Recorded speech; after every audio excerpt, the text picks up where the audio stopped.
Hai, Assalamualaikum warahmatullahi wabarakatuh. Nama saya Muhammad Aiman Hakimi bin Sharan. Nombor matrik I21105175. Okey, pada hari ini saya akan membuat satu ulasan ataupun mengenai buku yang telah saya baca, iaitu Personality Menurut Perspektif Islam dan Barat dan yang telah dikaji dan ditulis oleh Muhammad Dahlan, Haji Abdul Malik dan Nurul Hudani Matnawi daripada Universiti Malaysia Sabah. Okey, berkenaan dengan personality menurut perspektif barat dan perspektif Islam dan barat.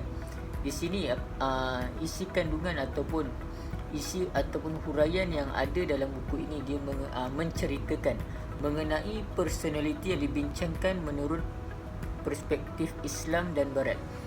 Okey, apa yang ada di dalam buku ini? Di antaranya bab yang diketengahkan di dalam buku ini adalah pelbagai teori ataupun personality, seperti teori trait, teori humanistik dan teori pembelajaran, juga teori personality 5 faktor.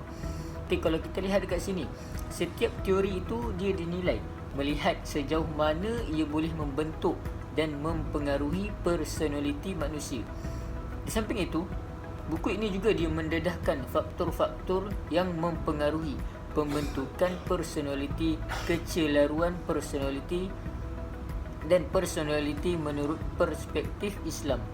Okay, kalau kita lihat kat sini, ia juga dia menceritakan kepentingan dan hubungan personality dalam kehidupan manusia.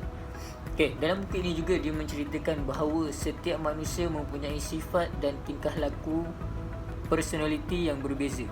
Maka kalau kita lihat dalam kat sini, adalah wajar untuk kita semua cuba menghalusi dan seterusnya memahami apabila kita membaca buku ini tersebut. Kerana apa yang dibincangkan dalam buku ini adalah aspek personality itu sendiri merupakan satu konsep ataupun tingkah laku yang mana ia secara berterusan dalam hidup kita. Dan di mana dalam buku ini juga ia menceritakan bahawa manusia ini dilahirkan dengan sifat dan ciri yang tersendiri.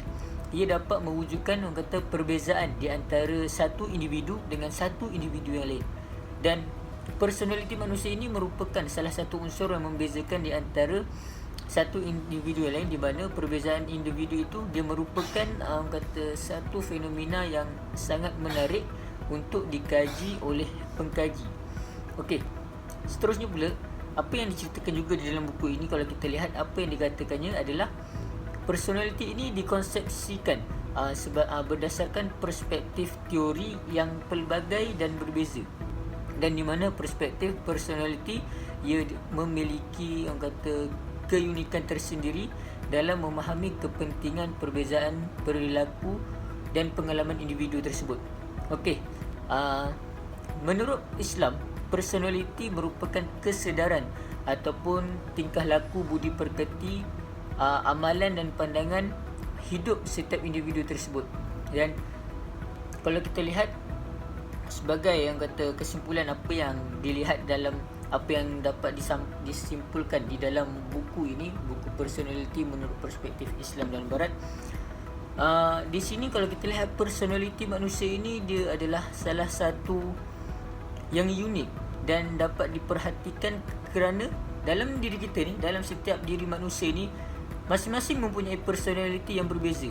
Kalau kita lihat kajian yang berkaitan dengan personality manusia ini, ia menemui berbagai-bagai faktor yang mana ia dapat membentuk kita dan juga mempengaruhi perkembangan personality manusia itu tersebut.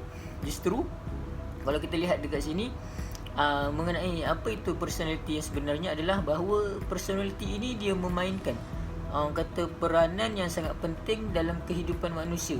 Gaya tingkah laku seseorang individu tu dia bergantung kepada personality yang dimilikinya. Dan pembentukan trait personality ini, dia yang positif, sepatutnya kita perlu pupuk dalam diri kita ataupun dalam diri setiap individu sejak seawal usia bayi lagi. Kerana bila mana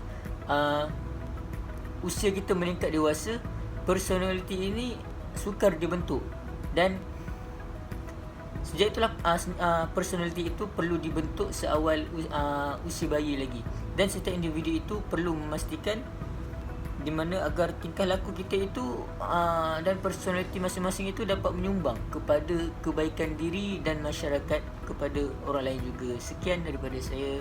Wabillahi taufiq wal hidayah. Wassalamualaikum warahmatullahi wabarakatuh.